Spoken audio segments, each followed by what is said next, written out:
Ankylosing spondylitis क्या है? Ankylosing spondylitis या एएस एक तरह का आर्थराइटिस है जो ज्यादातर रियर की हड्डी को प्रभावित करता है। इसमें रियर की हड्डी के जोड़ों में सूजन आ जाती है जिससे दर्द और अकड़न हो सकती है। समय के साथ इस सूजन के कारण रियर की हड्डी की कुछ हड्डियां जिन्हें वर्टेब्रे कहते हैं आपस में जुड़ सकती है।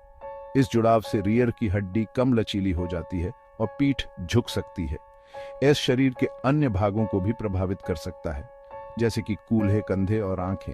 एंकिलोजिंग स्पॉन्डिलाइटिस एक क्रॉनिक बीमारी है जिसका अर्थ है कि यह लंबे समय तक रहती है और समय समय पर फ्लेयर अप्स हो सकते हैं।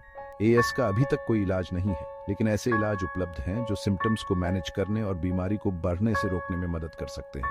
उचित देखभाल से एएस से पीड़ित बहुत से लोग एक पूरा और एक्टिव जीवन जी सकते हैं। एएस का प्रभाव शारीरिक तकलीफ से कहीं ज्यादा होता है। यह व्यक्ति के जीवन की क्वालिटी को बहुत ज्यादा प्रभावित कर सकता है, जिससे रोजमर्रा के काम कठिन और कभी कभी दर्दनाक हो जाते हैं।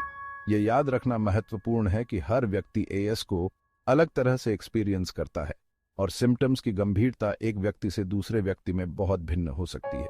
सिम्टम्स को पहचानना। एएस के सिम्टम्स अक्सर धीरे धीरे समय के साथ बढ़ते हैं। सबसे आम शुरुआती सिम्टम पीठ के निचले हिस्से में दर्द और अकड़न है, जो आमतौर पर सुबह या लंबे समय तक बैठे रहने या लेटे रहने के बाद ज्यादा होता है। एएस के अन्य सामान्य सिम्टम्स में नितंबों और कूल्हों में दर्द और अकड़न, गर्दन में दर्द और अकड़न, थकान, भूख कम लगना, आंखों में सूजन जो आइरिटिस या यूवेटिस हो सकती है, और गहरी सांस लेने के लिए सीने को फैलाने में कठिनाई शामिल है। एएस का जल्दी पता लगाना कंडीशन के असरदार मैनेजमेंट के लिए जरूरी है। अगर आपको पीठ में लगातार दर्द रहता है, खासकर अगर यह सुबह के समय ज्यादा हो या अकड़न के साथ हो, तो इसके कारण का पता लगाने के लिए डॉक्टर से सलाह लेना जरूरी है। कारणों को समझना।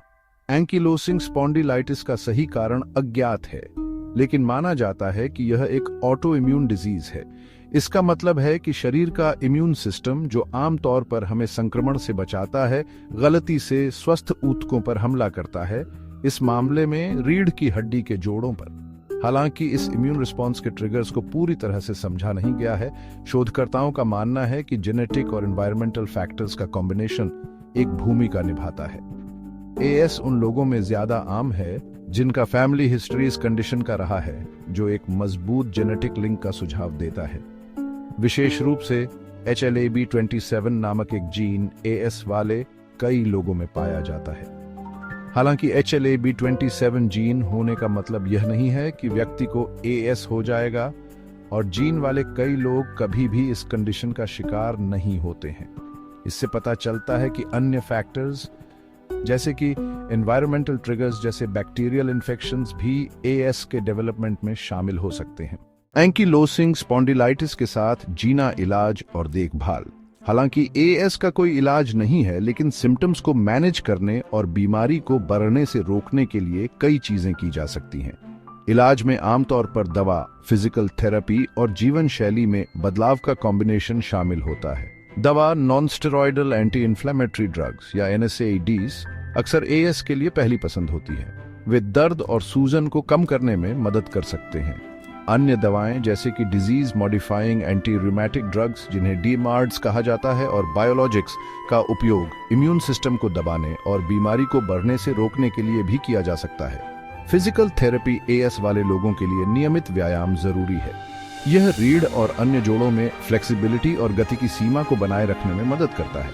एक फिजियोथेरेपिस्ट आपको ऐसे विशिष्ट व्यायाम सिखा सकता है जो एएस के लिए सुरक्षित और प्रभावी हो। जीवन शैली में बदलाव। जीवन शैली में कुछ बदलाव करने से भी एएस को मैनेज करने में मदद मिल सकती है। इनमें एक हेल्थी वेट बनाए रखना, धूम्रपान छोड़ना, पर्याप्त नींद लेना, उचित पोस्चर का उपयोग करना और प्रभावित जोड़ों पर हीट या कोल्ड थेरेपी लगाना शामिल है। एएस जैसी क्रॉनिक कंडीशन के साथ जीना चुनौतीपूर्ण हो सकता है, लेकिन यह याद रखना जरूरी है कि उम्मीद है। अपनी हेल्थ केयर टीम के साथ मिलकर काम करके और जीवन शैली में सकारात्मक बदलाव करके आप अपने स्वास्थ्य को कंट्रोल कर सकते हैं और एक संपूर्ण और संतुष्टिदायक जीवन जी सकते हैं।